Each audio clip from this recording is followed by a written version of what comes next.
Mr. DiMaggio to the general area. And he got out of the car, and about 10 minutes later he came back and joined me, and we went back to the restaurant where we had been dining. Marilyn Monroe fue la chica de oro de Hollywood durante las décadas de 1950 y 1960. Su atractivo y belleza cautivaron a millones de personas. A la edad de 36 años, falleció inesperadamente en agosto de 1962, dejando al mundo entero en estado de shock. Transcurridas varias décadas, Frank Sinatra hizo públicos los impactantes detalles de su muerte. Las revelaciones que hizo sobre los últimos días de vida de Marilyn fueron sorprendentes. ¿Cuáles fueron? Al final se revela lo que Sinatra ha estado ocultando, y lo altera todo por completo. Descubrámoslo. ¿Y tú, conoces la leyenda de Marilyn Monroe? Deja una A en los comentarios si es así. Primeros años de la carrera de Marilyn Monroe. Marilyn Monroe, presentada al mundo como Norma Jean Mortensen el 1 de junio de 1926, se convirtió en la rubia más famosa de Hollywood. Sus comienzos no estuvieron impregnados del brillo y el glamour del estrellato, sino más bien de una educación humilde. Gladys Porter Baker, la madre de Marilyn, nació en un hogar humilde del Medio Oeste y se trasladó a California muy joven. Gladys Moore se casó con John Newton Baker, 9 años mayor que ella, cuando solo tenía 15 años. Tras un divorcio contencioso, Gladys obtuvo la custodia de sus 2 hijos, Robert y Venice. Su matrimonio terminó en términos discordantes. En cambio, John no estuvo de acuerdo con la decisión y se trasladó a Kentucky con sus 2 hijos. No fue hasta los 12 años cuando Marilyn descubrió que tenía una hermana llamada Venice. Cuando tenían 17 o 18 años, por fin se conocieron, restableciendo los lazos familiares tras años de separación. Tras finalizar su relación con Baker, Gladys siguió su carrera en Hollywood como cortadora de negativos cinematográficos. En 1924, se volvió a casar con Martin Edward Mortensen. Sin embargo, este matrimonio no duró mucho. Pocos meses después de casarse, se separaron y en 1928 ya se habían divorciado. El apellido de Mortensen figuraba en el certificado de nacimiento de Marilyn, aunque su participación en su vida fue bastante breve. En las décadas que siguieron a la muerte de Marilyn, la historia de su padre biológico dio un giro inesperado. Según los resultados de las pruebas de ADN realizadas en 2022, se descubrió que su padre biológico no era Mortensen, sino Charles Stanley Gifford, un hombre con el que Gladys mantuvo un breve romance en 1925. Tras la revelación de esta información, el árbol genealógico de Marilyn se hizo aún más intrincado. Tras el anterior matrimonio de Gifford, descubrió que tenía 2 hermanos, una hermana llamada Doris Elizabeth y un hermano llamado Charles Stanley. Ambos eran sus hermanos. Los primeros años de la existencia de Marilyn Monroe estuvieron marcados por un notable grado de coherencia que puede atribuirse a su madre, Gladys Monroe, quien, en un principio, se mostró dispuesta a proporcionarle las necesidades fundamentales de la vida. Dicho esto, la vida en Los Ángeles no era fácil. Gladys tenía cada vez más dificultades económicas debido a los crecientes gastos y a las responsabilidades adicionales de su trabajo. Finalmente, decidió dejar a la pequeña Marilyn al cuidado de Albert y Ada Bolander, una familia de acogida situada en la tranquila aldea de Hawthorne. Allí, Marilyn creció en un entorno sencillo y seguro gracias a los Bolander, que siempre estaban ahí para cuidarla. Con el tiempo, Gladys pudo ahorrar lo suficiente para comprar una modesta casa en Hollywood y tuvo la perspectiva de reunirse con su hija. Gladys se llevó a Marilyn a su apartamento cuando ésta tenía 7 años. Sin embargo, cuando todo parecía asentarse, en 1934 se produjo un suceso. Gladys sufrió un grave colapso mental que le llevó a ser diagnosticada de esquizofrenia paranoide. Casi de inmediato, fue enviada a una institución mental y el resto de la vida de Marilyn es ahora completamente diferente. Cuando Marilyn se quedó sin su madre, el Estado se hizo cargo de ella como pupila. Grace Goddard, amiga íntima de la familia, se hizo cargo de que la pequeña Marilyn estuviera bien y fuera feliz. Grace asumió la responsabilidad de convertirse en la tutora de Marilyn, lo que incluía cuidar de ella al tiempo que gestionaba el negocio de Martha. A pesar de ello, la vida de Marilyn se volvió cada vez más caótica durante los 4 años siguientes, ya que se trasladaba de una residencia a otra y tenía que adaptarse a las continuas transformaciones de su entorno vital. Como consecuencia de estos ajustes, se volvió cada vez más tímida y reclusiva, lo que le provocó tartamudez y la hizo volverse más retraída. Un viaje a través de la infancia definido por frecuentes cambios y un anhelo de estabilidad fue el que emprendió Marilyn Monroe.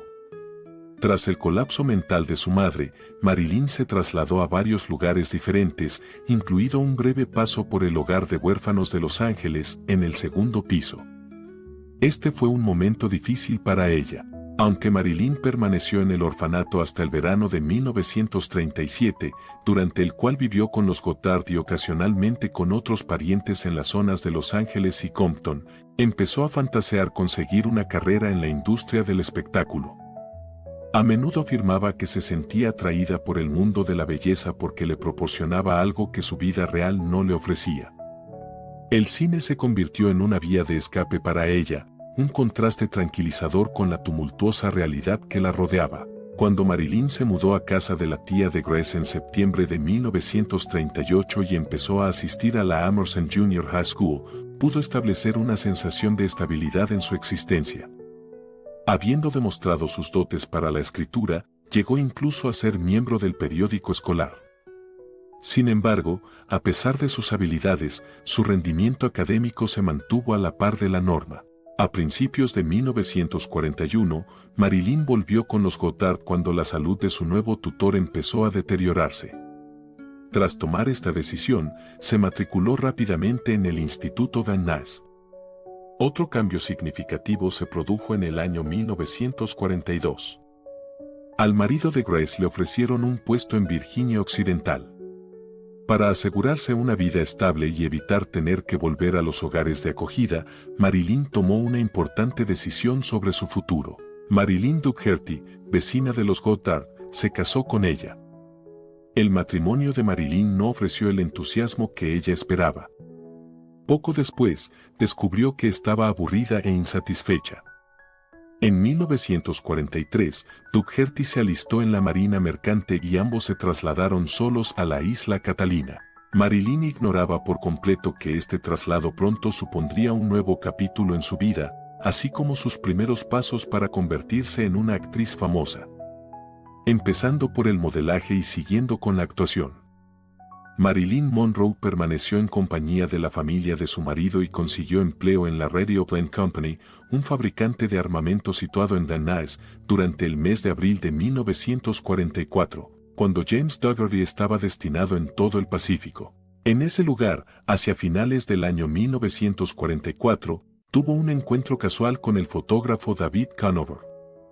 Este había sido enviado por el capitán Ronald Reagan para fotografiar a las mujeres mientras trabajaban en las industrias con el fin de levantar la moral durante la guerra.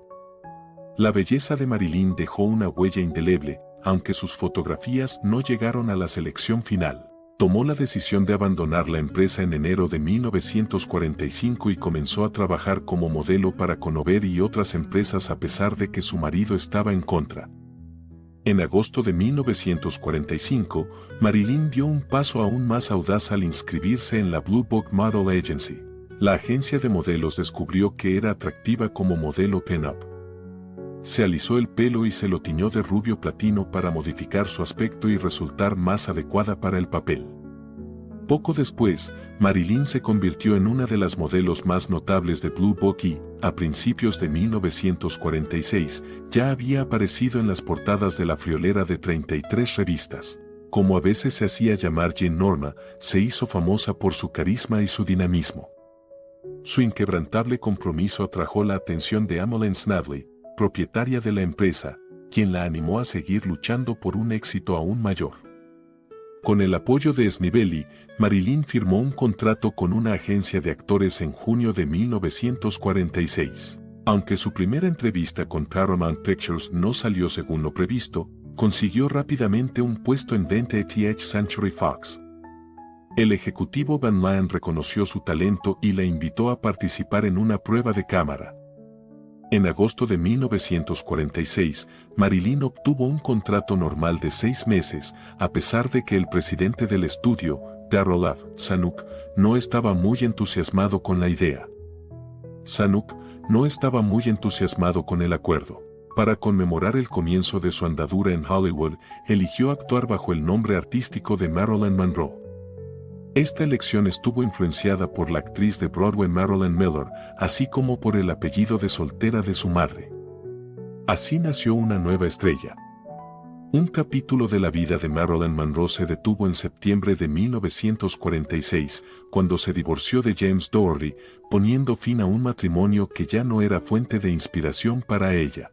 Mientras trabajaba en la 20th Century Fox, dedicó su tiempo y energía a desarrollar sus dotes de actriz, cantante y bailarina, así como sus conocimientos del oficio de cineasta. En febrero de 1947, su contrato había sido renovado y, gracias a sus esfuerzos, obtuvo un pequeño papel en la película Dangerous Years. Continuó ejerciendo de modelo además de aparecer en algunos pequeños papeles cinematográficos. Sin embargo, los directivos de la Fox no consideraron muy atractiva su personalidad tímida y vacilante, por lo que decidieron no prorrogar su contrato en agosto de 1947. Marilyn no decidió rendirse a pesar del contratiempo. Fue en el Actors Lab donde se formó como actriz, y fue allí donde consiguió un papel secundario en la obra Glamour Reform. Consciente de que los contactos eran cruciales en la industria del entretenimiento, empleó un enfoque sistemático para establecer contactos con personas clave, como Joseph M. Schenck, ejecutivo de Fox. Schenck, ejecutivo de Fox. En marzo de 1948, consiguió un contrato con Columbia Pictures, lo que fue posible gracias a su amistad con Schenck, que le abrió las puertas. La instrucción que recibió de un profesor de arte dramático y el perfeccionamiento de su presencia en la pantalla fueron parte de sus esfuerzos por mejorar su talento. Durante su estancia en la Universidad de Columbia, Marilyn participó en el musical Ladies of the Chorus, interpretando el papel de una corista. Cuando la eligieron para el papel de una joven perseguida por un tipo adinerado, pudo demostrar su capacidad. Aunque hizo una prueba para el papel protagonista de Nacida ayer, Columbia tomó finalmente la decisión de no prorrogar su contrato. Esta decisión se tomó tras el estreno de Ladies of the Chorus, que tuvo una acogida poco impresionante. Las aspiraciones de celebridad de Marilyn parecían escasas, pero persistió en su carrera en Hollywood a pesar de haber sido liberada previamente de 2 contratos. Cuando parecía que su gran oportunidad no llegaría nunca, un giro de los acontecimientos alteraría en breve el curso de su vida de forma irreversible. Fue un momento de realización. La decisión de Columbia Pictures de no prorrogar el contrato de Marilyn Monroe la obligó a volver al mundo del modelaje para poder subsistir. Este trabajo la ayudó a mantener su estabilidad financiera.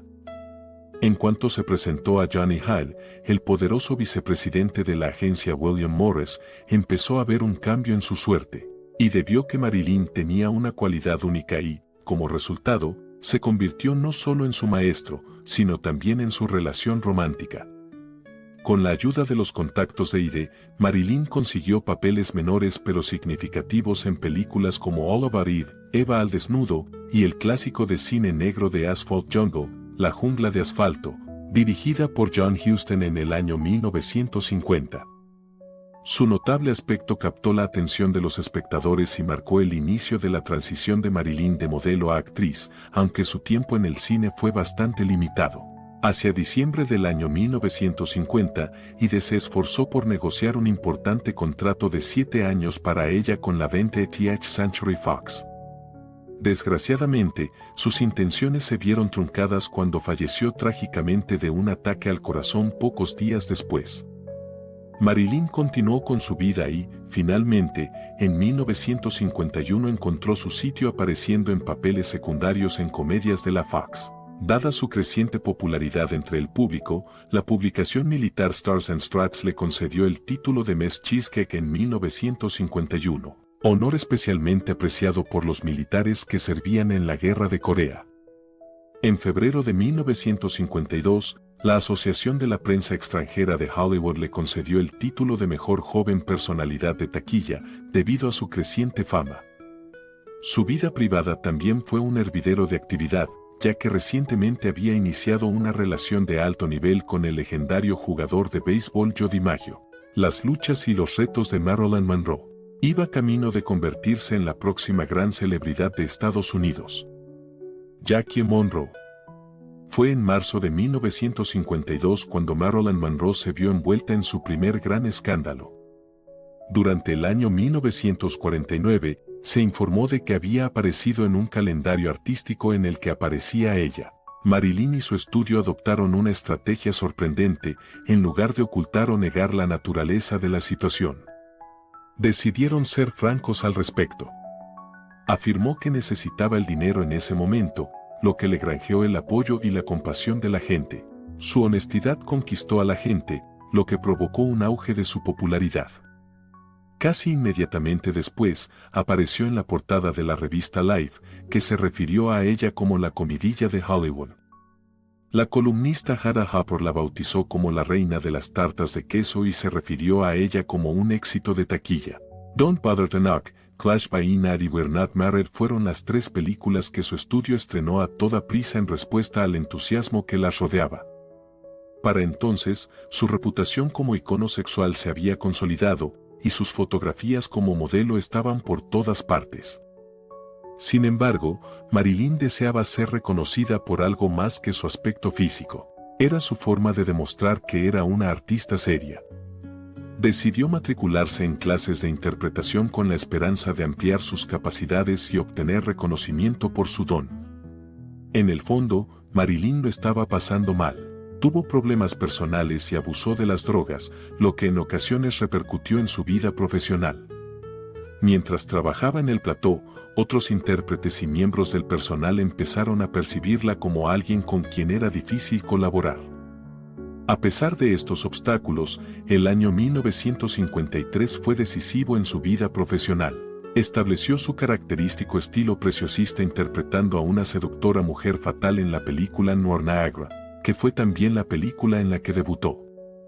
Después, apareció en el musical cómico Los caballeros las prefieren rubias, que sirvió para afianzar su personaje de rubia estúpida en televisión, aunque era obvio que ella no era en absoluto así. Con el tiempo, su película más taquillera fue Cómo casarse con un millonario. Los retos a los que se enfrentaban las estrellas de cine dieron lugar a un rápido matrimonio. Aunque Marilyn Monroe estaba a punto de convertirse en una actriz famosa, no estuvo exenta de dificultades, tanto en el rodaje como en su vida personal. Le resultó difícil mantener una reputación positiva en Hollywood porque a menudo chocaba con los directores y dependía mucho de los profesores de interpretación. Aunque algunos directores la consideraban un riesgo para el reparto, su popularidad siguió aumentando a pesar de estos obstáculos. Incluso consiguió un codiciado puesto en la lista anual de Forbes de las 10 estrellas que más dinero ganan. Luego debutó en la primera edición de Playboy, que se publicó en diciembre de 1953, lo que confirmó aún más su posición de estrella de Hollywood. Sin embargo, a principios de la década de 1950, Marilyn era incapaz de escapar de los confines de un contrato restrictivo que le hacía recibir un salario inferior al de otras actrices. Su relación con Darryl Zanuck, director general de la 20th Century Fox, era difícil, ya que la despreciaba y le impedía aceptar papeles más diversos. Este fue un factor que contribuyó al problema. Como consecuencia de la decisión de Spiros Skouras, propietario de la empresa, de concentrarse por completo en las películas de entretenimiento, Zanuck redujo el número de papeles en películas serias que ofrecía a Marilyn, lo que repercutió negativamente en sus posibilidades. Las cosas llegaron a un punto crítico en 1954, cuando Marilyn rechazó un papel en La chica de las mallas rosas, lo que provocó su suspensión del estudio. Este fue el momento en que todo sucedió. Debido a esta medida, las noticias no le prestaron mucha atención y empezaron a circular especulaciones sobre su vida profesional. En enero de 1954, Marilyn tomó la valiente decisión de casarse con Joe DiMaggio, un icono del béisbol. Mientras iban de San Francisco a Japón, su matrimonio fue objeto de noticias destacadas y fueron seguidos por los medios de comunicación en cada etapa de su viaje. Consiguieron compaginar las responsabilidades beisbolísticas de DiMaggio con un viaje de la United Service Organization a Corea, donde Marilyn cantó para las tropas. Esto lo hicieron incluso durante su poco ortodoxa luna de miel. Los Estados Unidos de América recibieron a Marilyn con gran expectación cuando regresó al país. Photoplay le concedió el título de celebridad femenina más popular. En marzo resolvió sus problemas con la 20th Century Fox, lo que dio lugar a que se le ofreciera un nuevo contrato que incluía una prima de $100,000 y un posible puesto en la serie de televisión The 7 Year Itch. Fue un momento crucial en su carrera cuando la eligieron para este papel, que se convertiría en uno de sus más famosos. Marilyn desaprobó enérgicamente el estreno de Río sin retorno, de Otto Preminger, aunque había sido suspendida de su puesto en Fox Productions. Finalmente protagonizó el musical There's No Business Like Show Business, aunque la película cosechó críticas mixtas. Lo hizo a pesar de sus reticencias iniciales. En el momento de su estreno, a finales de 1954, varios críticos llegaron a calificarla de obscena. Entonces, su buena suerte dio un giro dramático a mejor. En septiembre de 1954, Marilyn apareció en la película de Billy Wilder The 7 Year Itch, La comezón de los 7 años, que presentó al mundo la legendaria escena del metro en Lexington Avenue. Esta secuencia se convertiría en uno de los momentos más memorables de la historia de Hollywood. El estreno de la película en los cines en 1955 supuso un nuevo punto álgido en su carrera, y fue un triunfo comercial y de crítica. A pesar de sus esfuerzos, su matrimonio con Joe DiMaggio no pudo soportar la posesividad y los celos de este. Al no poder soportar su conducta dominante, Marilyn decidió abandonar su matrimonio. A raíz del éxito de The 7 Year Itch, Marilyn dio un valiente paso profesional. Mediante una asociación con el fotógrafo Milton Green, estableció su empresa, que se llamó Marilyn Monroe Productions. A raíz de este anuncio se desencadenó un conflicto legal con la Fox por las promesas que le habían hecho. Poco después, en 1955, Marilyn se trasladó a Manhattan para ampliar su formación actoral en el Actors Studio, donde fue instruida por Lee Strasberg.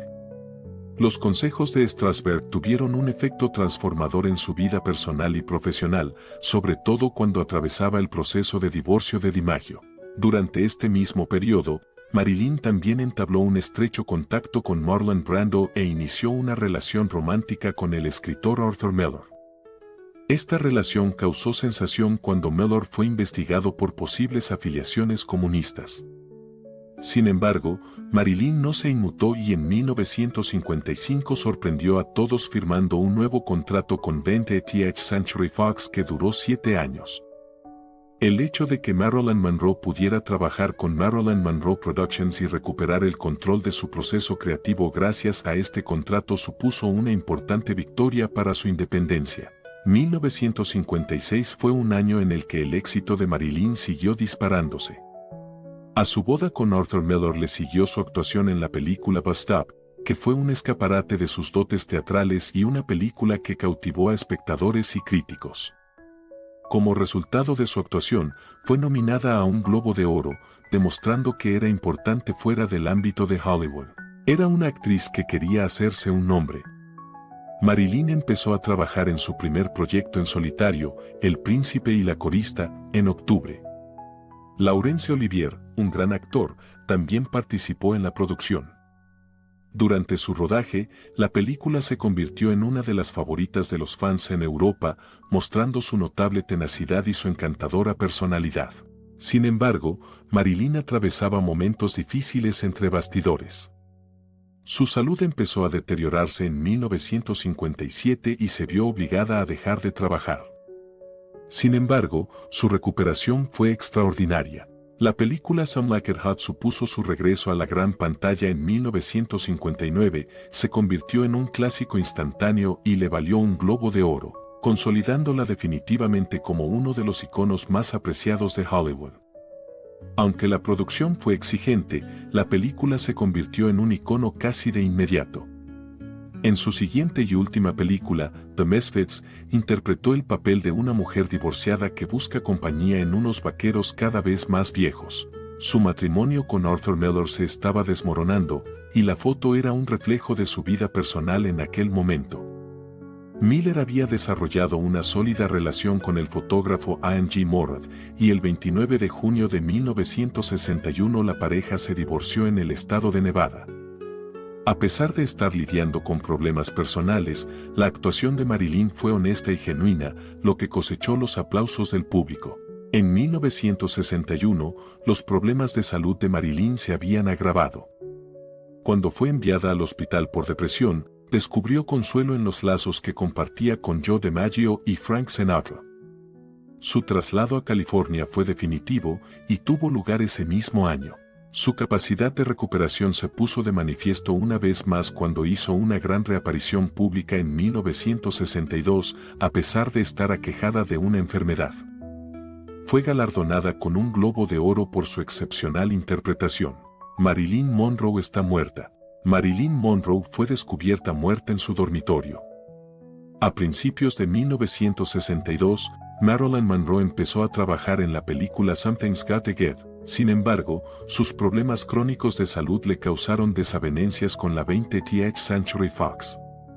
Exactamente 2 meses antes de su prematura muerte, el estudio decidió dejarla marchar en junio. Para modificar su imagen pública, Marilyn trabajó con el fotógrafo Burt Stern en la creación de una serie de fotografías personales titulada The Last Setting.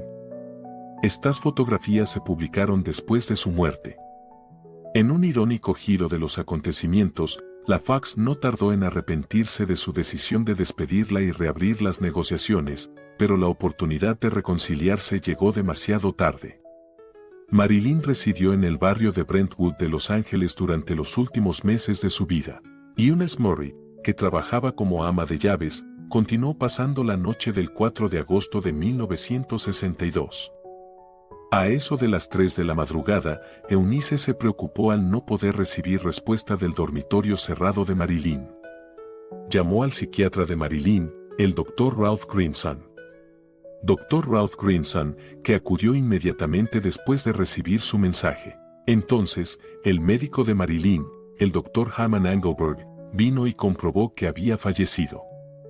A las 4:25 de la mañana, se avisó al Departamento de Policía de Los Ángeles. Los análisis confirmaron que Marilyn había fallecido el 4 de agosto entre las 20:3 y las 22:3 horas. Como consecuencia de una intoxicación aguda por barbitúricos. Esto marcó el final de la vida de una figura icónica que sería recordada para siempre. Durante la investigación de la desafortunada muerte de Marilyn Monroe, se descubrió que cerca de su cama había frascos vacíos de medicamentos. En lo que respecta a la investigación, el equipo de prevención de Los Ángeles y la oficina del forense del condado de Los Ángeles colaboraron durante todo el proceso.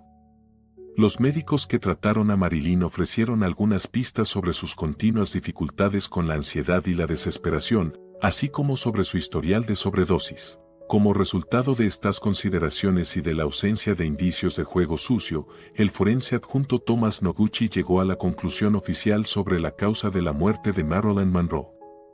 La impactante noticia de la partida de Marilyn dominó los titulares de todo el mundo, especialmente en estas 2 regiones, Estados Unidos y Europa. Quienes lo presenciaron quedaron desconcertados, y sus amigos y seguidores expresaron igualmente sus reacciones. Mientras sus colegas, como John Olivier y Joshua Logan, comentaban el profundo impacto que tuvo en ella el sensacionalismo. El artista francés Jean Cocteau comentaba los sentimientos de melancolía que le producía su existencia en el ojo público. El cementerio Westwood Village Memorial Park fue el lugar del entierro privado programado para el 8 de agosto. La ceremonia conmemorativa fue planeada por el exmarido de Marilyn, Joe DiMaggio, su hermana Benice y su director comercial. Al funeral asistieron amigos íntimos y familiares. Fuera del cementerio, cientos de personas se reunieron con la esperanza de recibir un último adiós. Durante muchos años después de su fallecimiento, DiMaggio se mantuvo fiel a su promesa de llevar flores a su entierro todas las semanas. Esta fue una forma encantadora de honrar la conexión que habían disfrutado. En las décadas que siguieron a su muerte surgieron teorías conspirativas que pusieron en duda la versión oficial de lo sucedido. A raíz de la biografía de Norman Mailer, que se publicó en 1973 y suscitó una investigación pública, las teorías cobraron fuerza. Tras recibir esta información, el fiscal del condado de Los Ángeles, John Van de Kamp, inició una investigación formal en el año 1982. Pero tras una minuciosa investigación, no había indicios de que se hubiera producido ningún delito.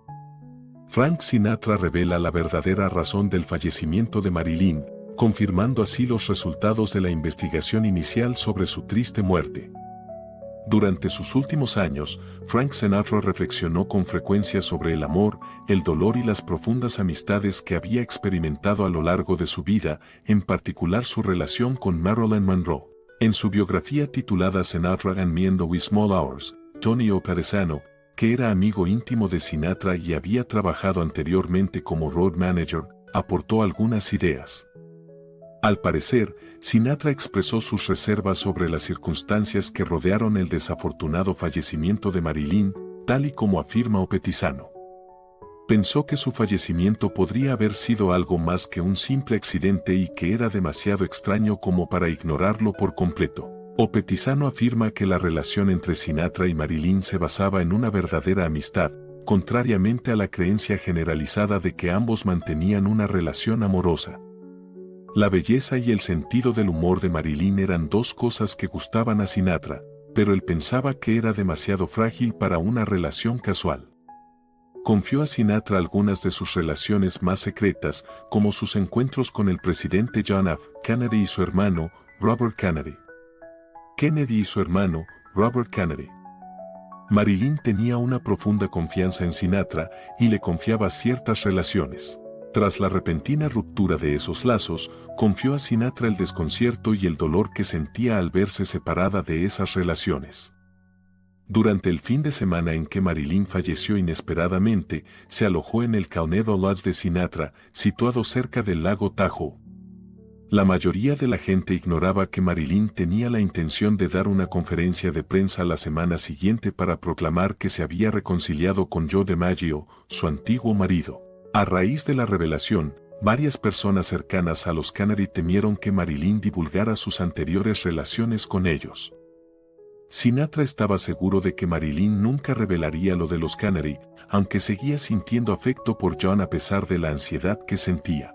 En una conversación con Frank Sinatra, Johnny Roselli sugirió que la muerte de Marilyn Monroe pudo estar relacionada con fuerzas influyentes de la época. Algunas teorías sugieren que su muerte no fue simplemente un desafortunado accidente, sino que pudo ser el resultado de acontecimientos más complejos. Basándose en información recopilada de diversas fuentes, Sinatra especuló con la posibilidad de que hubiera preocupación por la imagen de algunas figuras famosas de la política y el espectáculo. Algunas teorías también mencionaban la posibilidad de la implicación de organizaciones influyentes. Estas especulaciones aumentaron aún más el misterio que rodeaba los últimos días de Marilyn Monroe. Según algunos, la intención de Marilyn de reencontrarse con Joe DiMaggio puede haber suscitado preocupación por el hecho de que su pasado se hiciera público. Esto ha dado lugar a muchas especulaciones sobre los motivos de su marcha. Algunos creen que hay fuerzas poderosas implicadas en el control de la información y la protección de la reputación de personas importantes. Frank Sinatra, interesándose personalmente por el caso, dedicó mucho tiempo a intentar saber más sobre las circunstancias que rodearon el suceso. Contrató a un investigador privado, revisó los documentos